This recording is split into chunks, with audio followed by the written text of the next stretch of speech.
Hello, and welcome to another episode of Morgantown Memories. Today we are on location at the Scotch Run Museum in Osage, West Virginia to talk to Mr. Lou Birurakis. Welcome to the museum, Mr. Birurakis. Thanks for having me here today. Mr. Birurakis, please tell us of your birth date, where you were born, and a little bit about yourself. Okay, I was born a long time ago, March the 22nd, 1926. I was born in Liberty, which is about a mile west of Osage, up Scotch Run. And I was baptized in Clarksburg because my parents were Greek, and they were affiliated with the Greek Orthodox Church. And there was no church in Morgantown at that time, Greek Orthodox. There was one in Clarksburg, so they took me to Clarksburg. And my godfather, who chose my name, was Steve Birurakis. But anyway, he gave me the name of Eleftherios Birurakis. And Eleftherios at that time was a famous statesman in Greece who helped Greece get their independence and Crete to become part of Greece. And he chose my name to be Eleftherios Birurakis. Well, I had a birth certificate with the same name, and when I went to the first grade at the First Glove Schools, which is just above Osage here, the teacher looked at the birth certificate and she saw the name, and she, up in the right-hand corner, wrote down Louis Berry. And she told me, she says, she pointed to it on a birth certificate and she said, "That's your name from now on." And she wrote it up in the right-hand corner of the birth certificate. So I used that name all the way through school. I went to University High, and during my senior year, the family decided to reverse the last name back to something similar to the original name. So we came with Birurakis. Instead of Birurakis, or instead of Barry, we have the name of Birurakis now, and we still have it. I still use that name. And, like I say, I used Barry all the way through grade school, junior high, and high school. But as a senior, we decided to change the last name back to something similar to the original, which came up with Birurakis, and that's what I use now, Louis Barry. I adopted Barry as a middle name because I had it for so many years. So my official name is Louis Barry Birurakis. And I usually sign my checks with Louis B. Birurakis. I don't write the Barry in. I do sometimes when I'm writing to someone, anyway, especially family. I include Barry because we all used Barry until I was a senior in high school in '44. So, and after I went to high school, I decided to go on to college because my parents emphasized the fact of getting an education. And I think that's one of the reasons why they stayed in Scotch Run, because of WVU. And they wanted us to go and to get an education and get a good job. Because my dad would always come home from the mines all wet, and he always emphasized, don't become a coal miner because it's rough work. And it was rough work, but he stuck it out for the family's sake. And I think that's one reason why he stayed in Scotch Run, was because of WVU. And there were 5 of us, 4 boys and 1 girl, and all 5 of us did go through WVU and graduate. And anyway, and when I went to WVU, all my time growing up in Scotch Run, we did a lot of softball playing, football playing, a lot of sports. And we also went to CWVU play. When they played football, we would go down, and usually we'd go down in pairs or more because we didn't have money to buy the tickets. So we would go down and go along the fence and find a place where there's a little crawl space. And one of the two people that are in the gang would lift the fence up just a little bit, and the other would crawl under, and then he'd pick the fence up, and the other person would crawl under, and that's how we got in the game. But I did want to go to school after graduating from high school, so the summer of '44, after I graduated, I went to WVU summer school.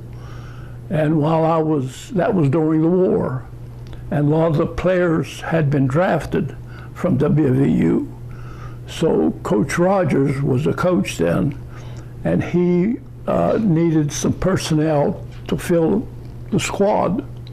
So he put out a notice that anybody can try out for football. He basically wanted people who had played high school ball to come and try out. And there was a gentleman from Fairmont who wanted to try out, and he didn't want to go by himself. So he asked me to go with him, and I did because I wanted to play some sports.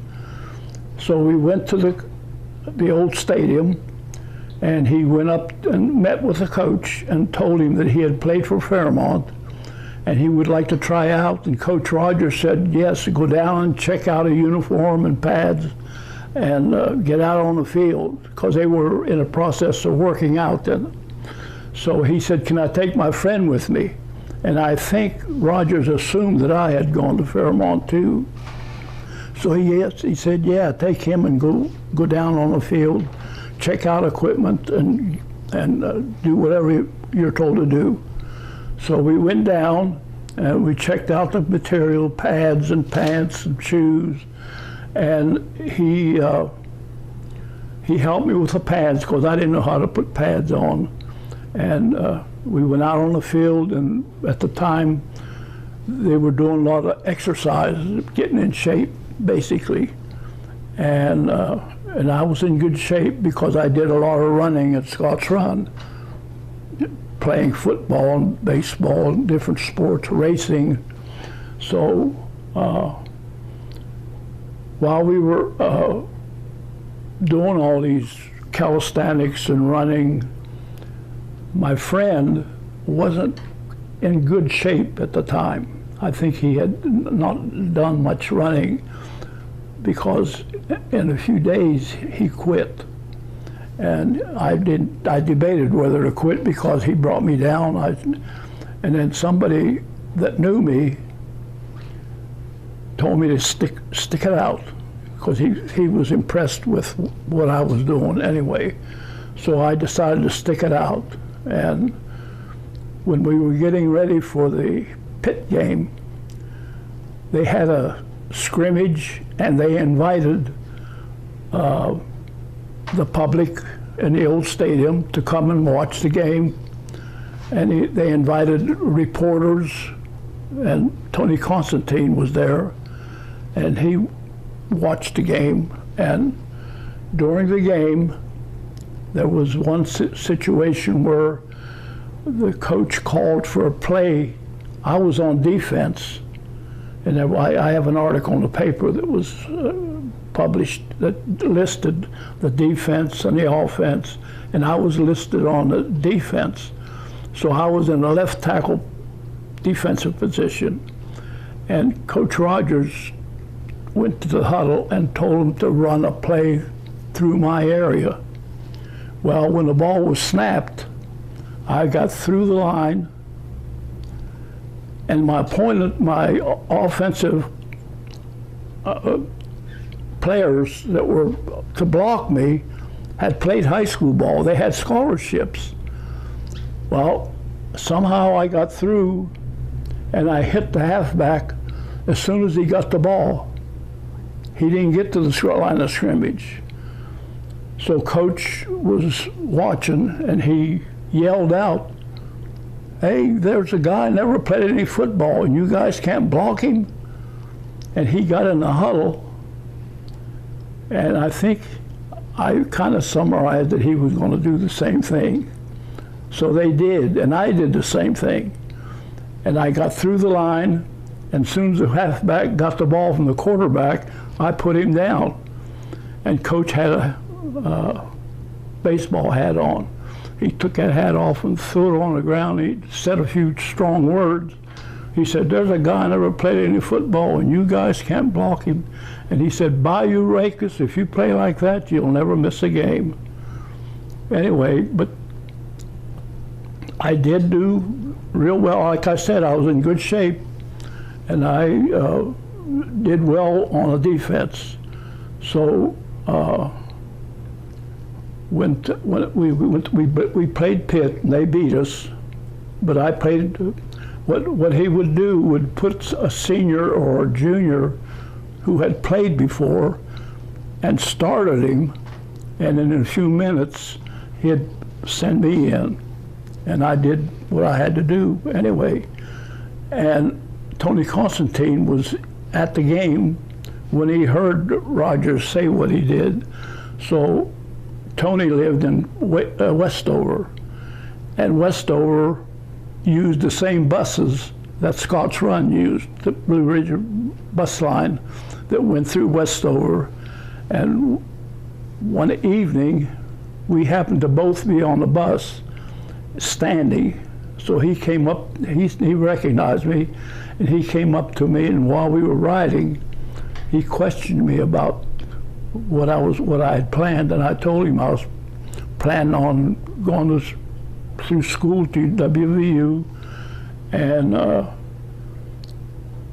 he wrote an article in the paper about 4 or 5 days after that scrimmage, and he listed me as a potential standout.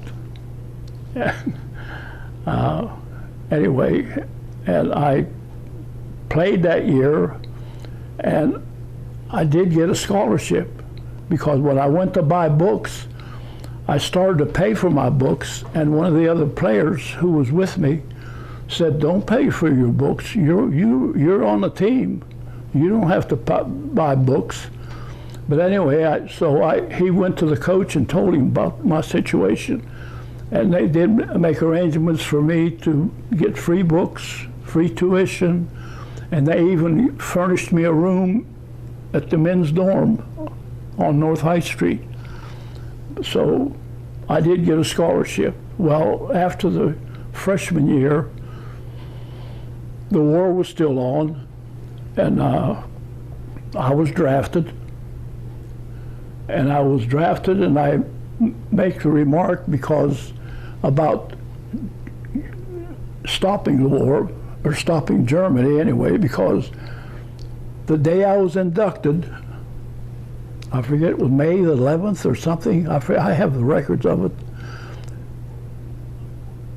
2 days later, in the Morgantown paper, there was a picture of Germany surrendering. And I jokingly say, they heard I was coming, so they gave up. Of course, we were still fighting Japan. But anyway, after the service, after Germany gave up, they started discharging some people. Of course, we still had Japan to take care of. So anyway, I went, when I was drafted, and I went to service, and in '47,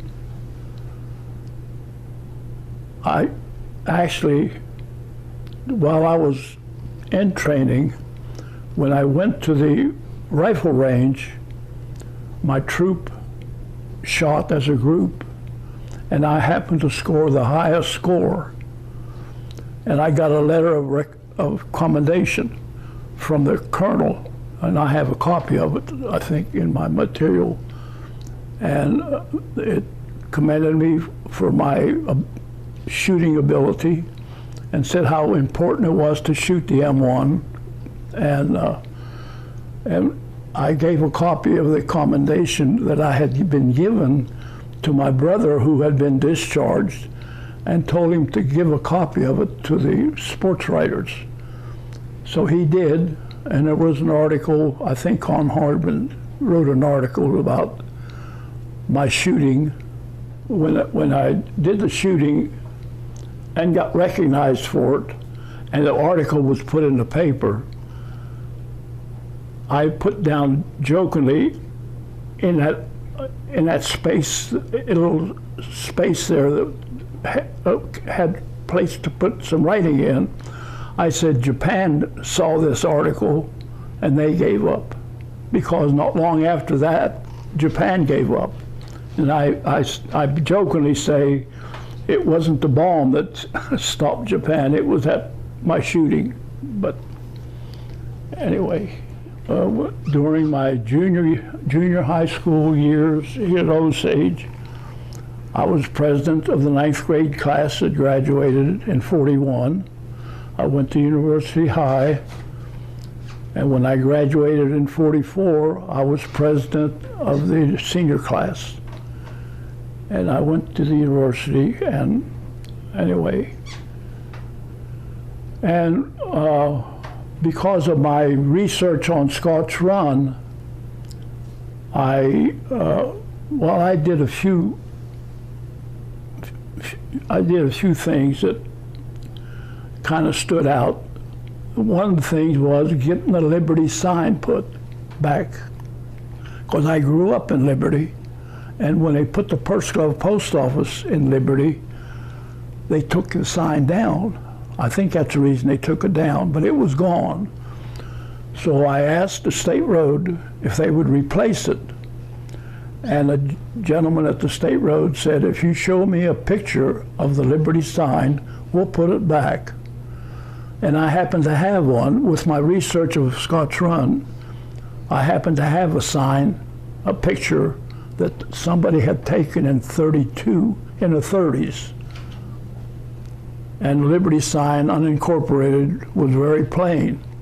I have the article, because I went through the newspapers from 1917 all the way to 1952. I went through every Morgantown paper, every day, every page, and wrote down anything pertaining to WVU, University High, or Scotch Run.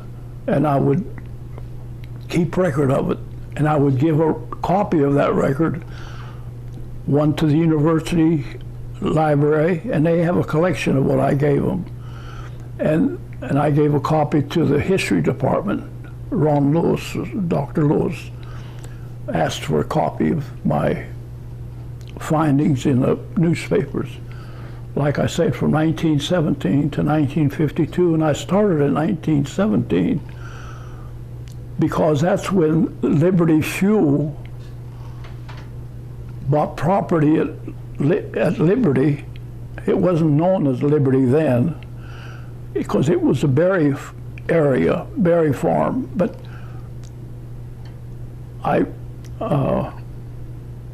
let's see, I'm twisted up a little bit. But anyway, I decided to go from 1917 because that's when Liberty Fuel bought 2 pieces of property up there at Liberty. The houses on where the post office is, that row of houses there, and also an area across the creek to put a tipple, and that tipple happened to be where our playground was.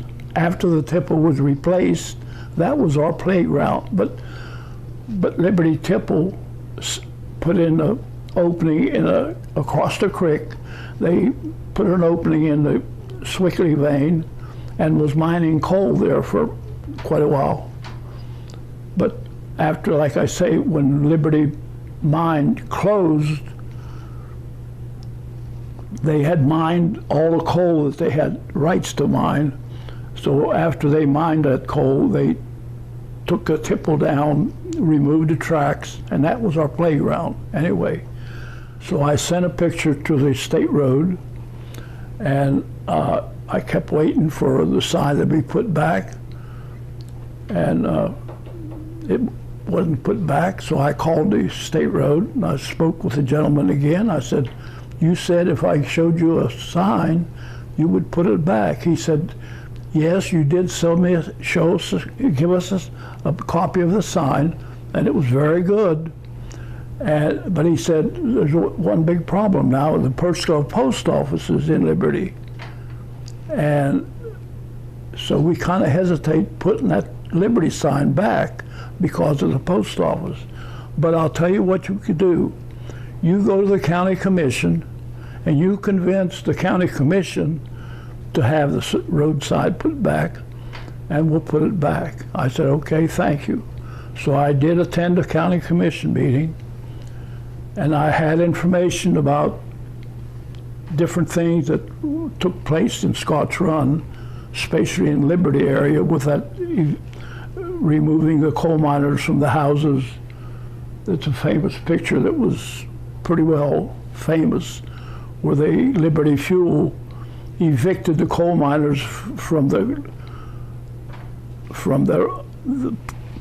houses they owned, and just went in and, well, first they gave the men an option to sign an agreement where they're no longer a union member, they're willing to take a pay cut, and they will not talk union or try to persuade anyone else to join the union. And if you sign that pledge, and I have a copy of that pledge, it's with my collection. Well, the coal miners said, "You just signed an agreement that year, giving them a raise and different things." But Frank Christopher was a superintendent of the Liberty mine, and he came from Maryland to work for Liberty Fuel, and he was superintendent, and he says that the price of coal had dropped and he couldn't afford to pay union wages. But the coal miners said, "You had signed you signed agreement, so let's hold on to it till the next contract comes up." But Frank Christopher said, "No, you either sign this agreement that you're no longer a union member and you can still work, but if you don't sign it, this mine's not working for you. You're not working here anymore." Well, the coal miners that lived in the houses had the argument that they'd already had a contract, so they refused to sign it. Well, Christopher, the superintendent, and Liberty Fuel decided to get some people to go in and move the people out. So they went in the morning and took any furniture that the miners had. They put it out on the street, and there's a famous picture that's been shown many times, and I'm sure it's up here someplace. But anyway, they evicted them, put them out on the street, and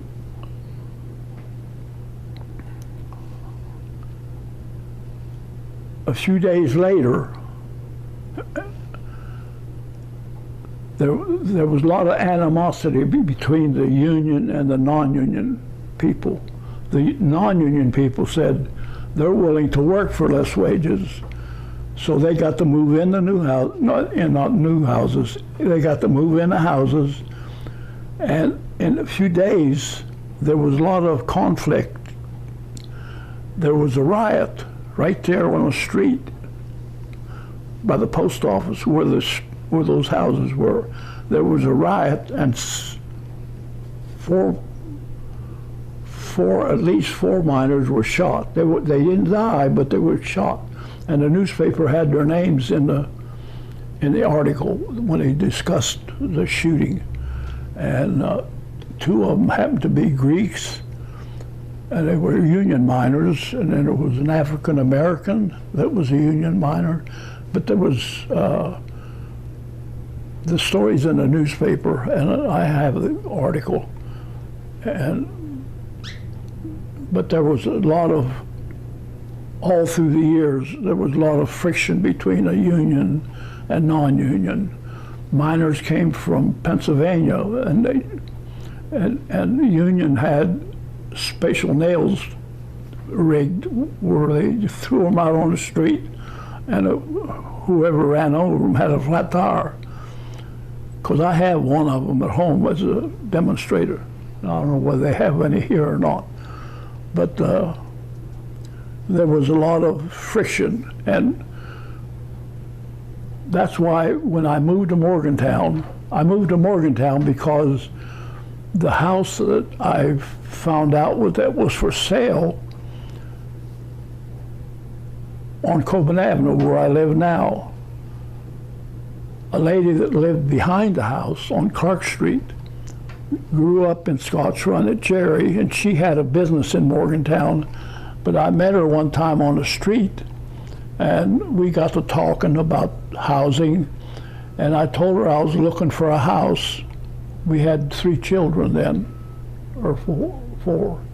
And when I told her I was looking for a house, she says, "Why don't you come and see the house on Coburn Avenue right behind my house?" She lived on Clark Street, which is the street below.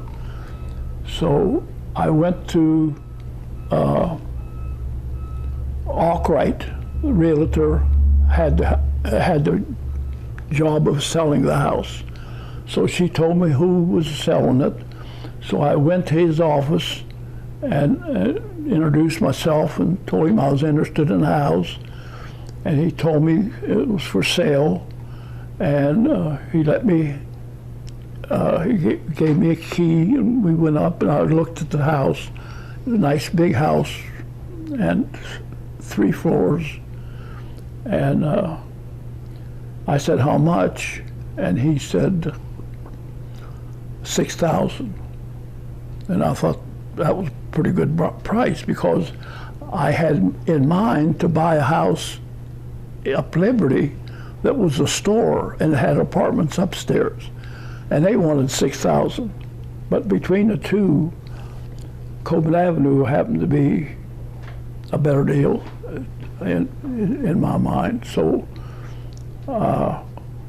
I went to Arkwright, and when he told me what the price was, I had worked at Katanning after leaving school. After teaching 4 years, I left schooling because of the wages, and she was due then as a 4th child, so 3rd child. And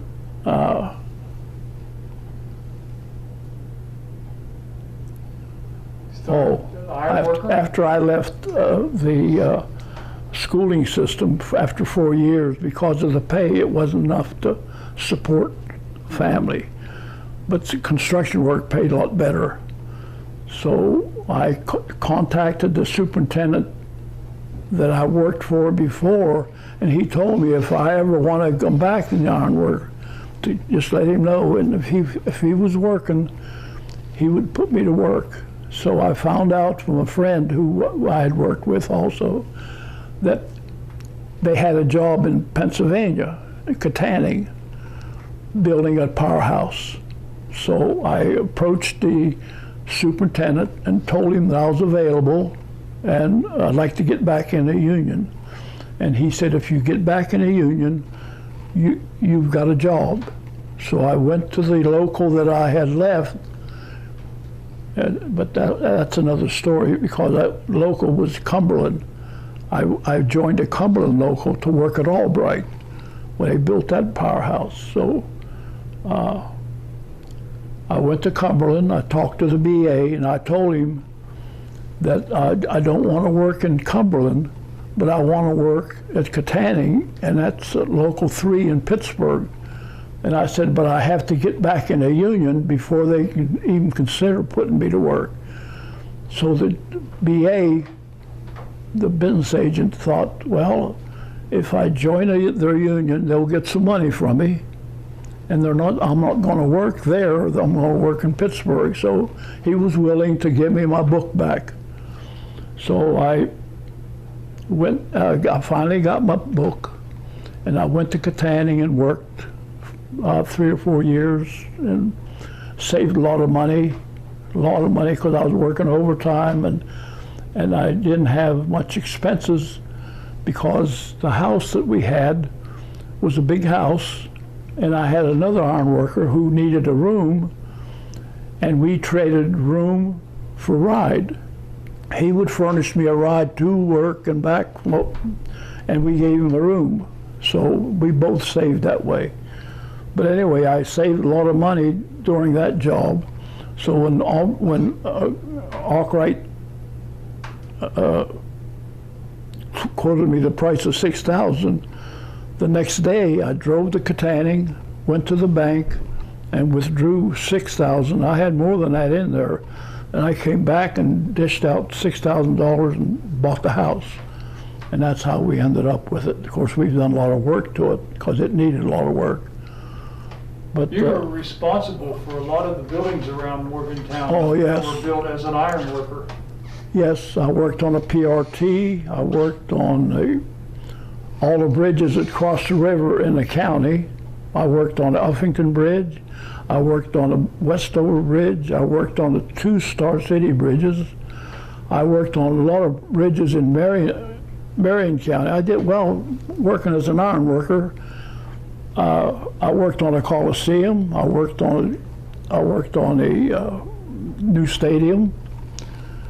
Those are stories in themselves and I worked at the hospital in Fairmont because I left the Coliseum. I was working at the Coliseum when the business agent decided he needed a foreman to go to Fairmont to work on a hospital. So he asked me to leave the Coliseum and go to work on the Fairmont Hospital. And I did. I worked there for a good while. But I've done a lot of construction work, and it paid good. And I'm still a retired iron worker, and I get a retirement check from them. Mr. Birurakis, tell us more about the civic things that you did about the Scotch Run Museum sign and the Hall of Fame that you were in and the honorary captain for WVU alumni game. Well, the University High Alumni Hall of Fame was because of when I did my student teaching at University High, I was assigned to do the wrestling coaching.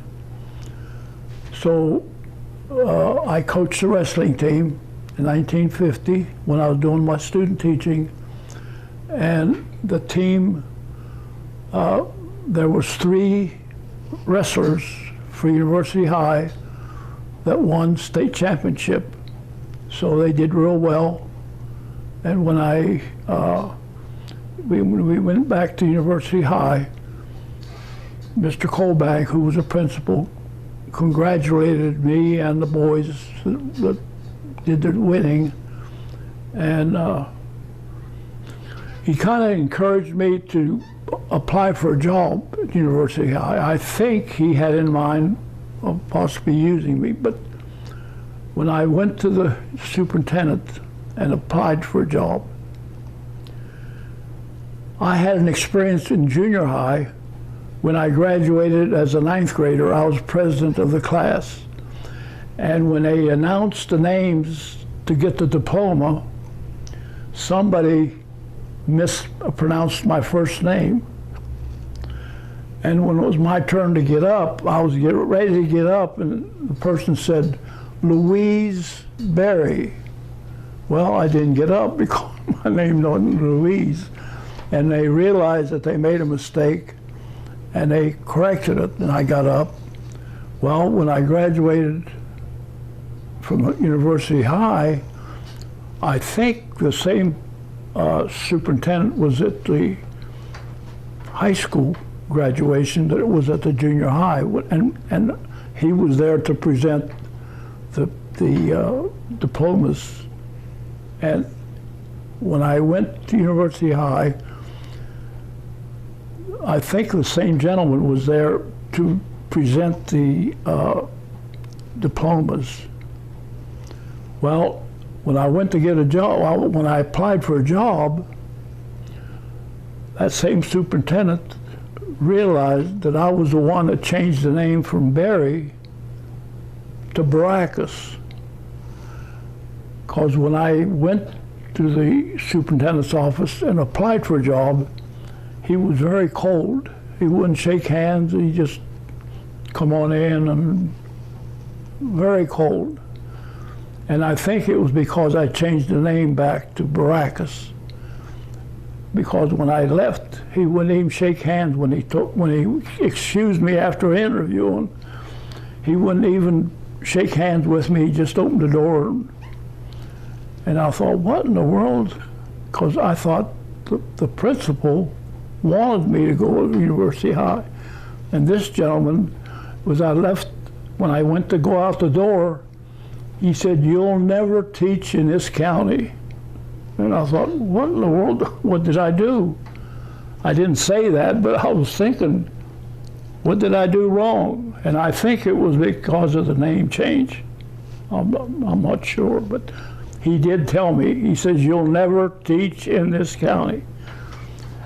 That's the reason I ended up teaching in Mason County when I eventually got a job, because another teammate that played WVU was coaching there, and he's the one that wrote me a letter and sent me an application to fill out to get a job in Mason County. And he told me, he says, when you sign up, can you change your name back to Barry? And I thought, no way. So I didn't even fill the application out, because I knew that if I didn't change my name back to Barry, I wouldn't get a job. So I didn't fill it out. Then that was a coach at Point Pleasant. Well, the coach for Hannon High School job came open, which is a small high school out in the country, very small. And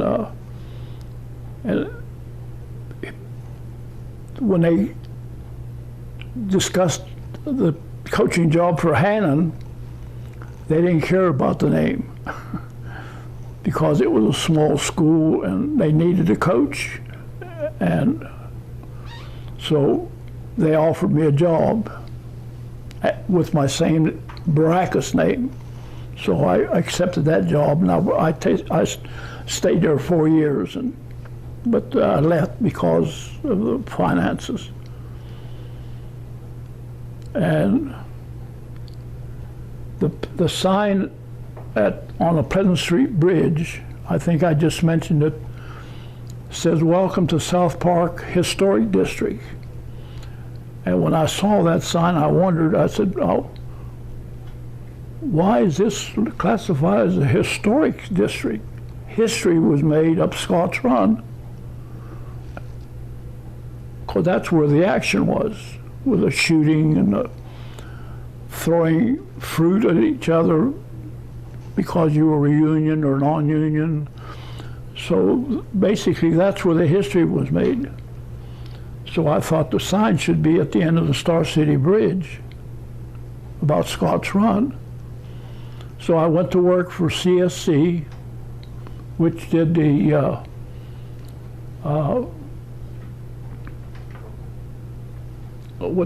work of collecting tickets at the games and managing the program, make sure nobody's fighting or anyway. So I got a job, and every dime I made, when I found out what the price of a Welcome to Scotts Run by Duffer Sign Company up Shriver. She offered to make a sign. She's the one that made the sign for Morgantown. And when I found out, I asked her about a sign for Scotch Run. And she designed a sign that says, "Welcome to Scotch Run, historic Scotch Run." And she listed the little communities like Osage, Purslaw, Liberty. And, but when I went to work, every dime I made went to the fund to pay for that sign, because it was about $6,000, I think, it was something round about that. So every dime I made as a CSC employee went towards the sign. As soon as I got a check, I would meet with Patty Thomas and put that money towards a sign. And we eventually got enough money to, by going to the county commission and selling T-shirts and different things, we eventually got enough money to put the sign up, and it's still there. And now to change the subject a little bit, every Memorial Day and every Veterans Day, I sit on the end of the bridge on the other side of the road to the traffic coming into Star City from the mall or Route 7, and I have a big sign that says Veterans and Coal Miners Memorial Bridge.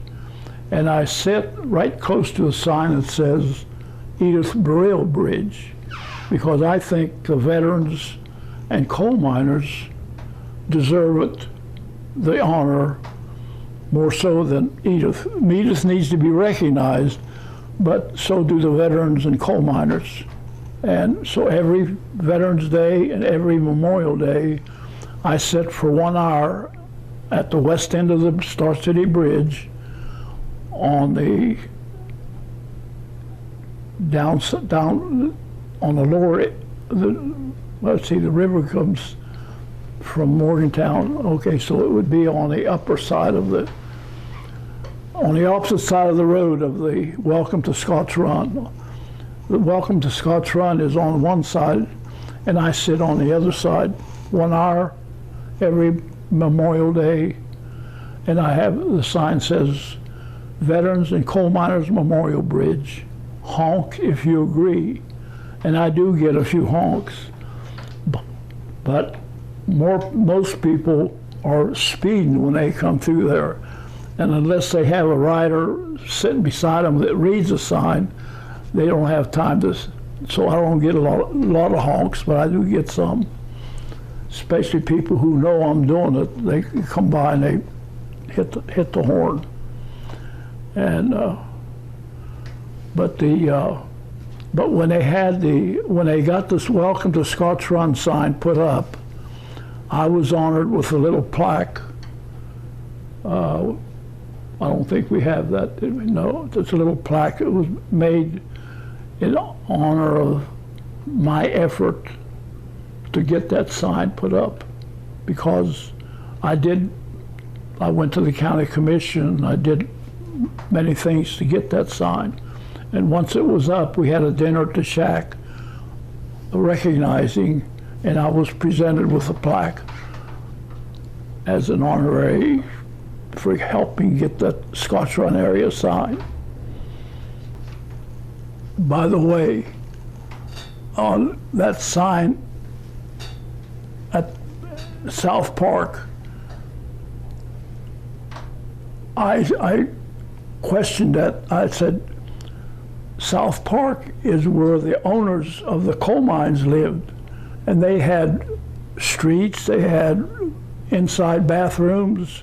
The coal miners didn't. They lived in company houses that didn't have all the utilities, and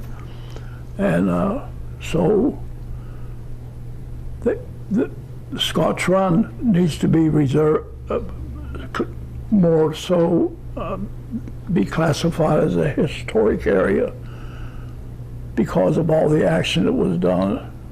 And And by the way, when I graduated from junior high school, the superintendent, when my name was mispronounced, he, after it was corrected, he commended me for being the president of the 9th grade class, because I did make a little talk, and he commended me for it. And the Jefferson Award that I received a couple years ago, it's on Channel 5. They honor people who do things for the community that they live in. And my son-in-law recommended my being recognized to receive the Jefferson Award because of what I did to get the sign for Scotch Run, and also by getting T-shirts. I had T-shirts designed to represent different things that happened at the coal mines in Scotch Run, like the Osage mine explosion that killed a lot of people, the Bunker mine explosion, the Perch Club No. 2 mine that blew up. And that's another thing about the Perch Club No. 2. My dad was working in that mine the time that it blew up. And I have a statement from the coal company stating that he worked during that period, but he didn't go to work that day because my mother had a dream, and in her dream she said there was a disaster that killed a lot of coal miners, and she said, you're not going to go to work. And when my dad questioned her why she's saying that, she said because of the dream. And he said, that was just a dream, I'm going to go to work. And she said, I'm not packing your lunch. And because of the arguing, he missed going to work. And the mine did blow up, and I think it killed 20. And he would have been killed if he had gone to work.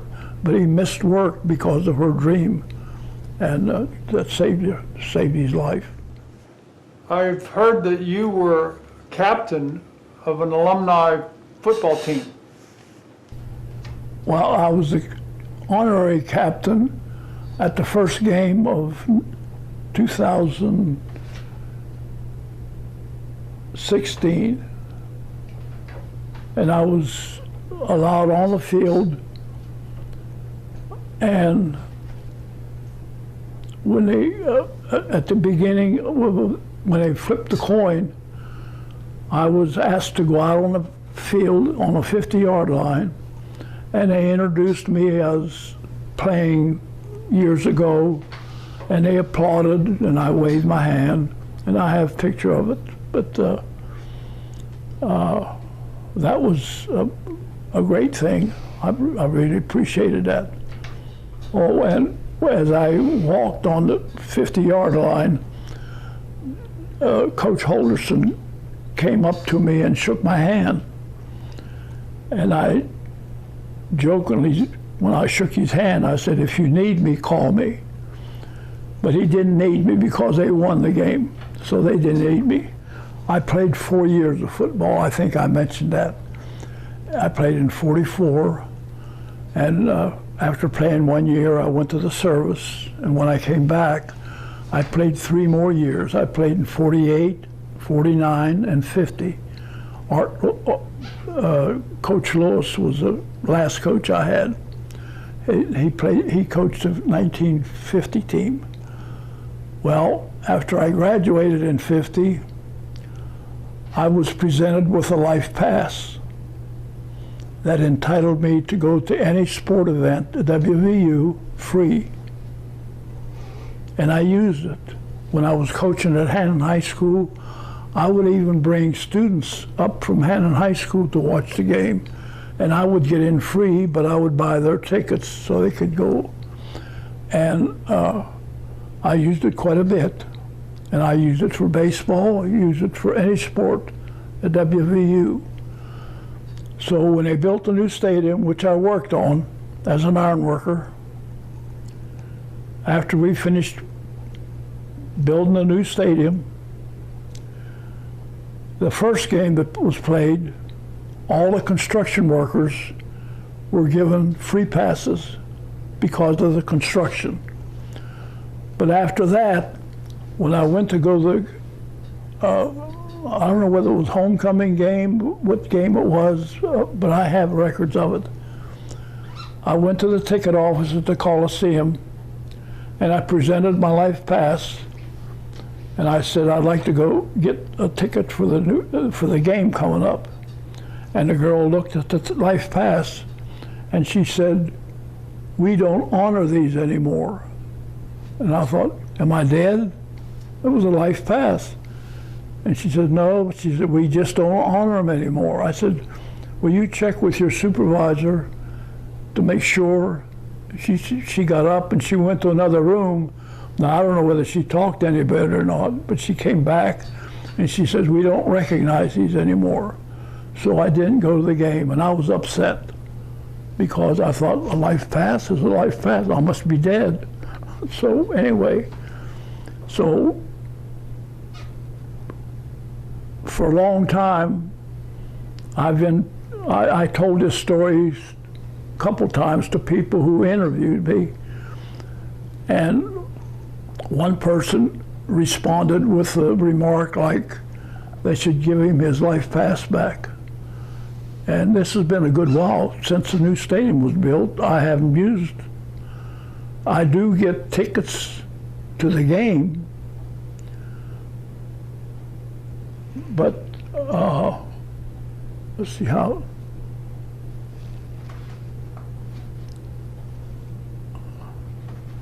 But I don't have the pass anymore. I can't go to the baseball games or basketball games. But I do get to go to the football games because I played football. But that life pass was for all sports. And I've approached the varsity club about going to a basketball game or baseball game. Then they shake their head, no, football only, because that's what you played. So, but I said life pass was a life pass for all sports. And I still have copies of it. Mr. Birurakis, thank you so very much for coming here today to the museum to tell us about your experiences here in Morgantown and Scotch Run. Okay, thank you for having me. I appreciate this, and I'm sure the family and friends will appreciate it. And it's great for Scotch Run. And from all of us at the Morgantown History Museum, we'll see you again.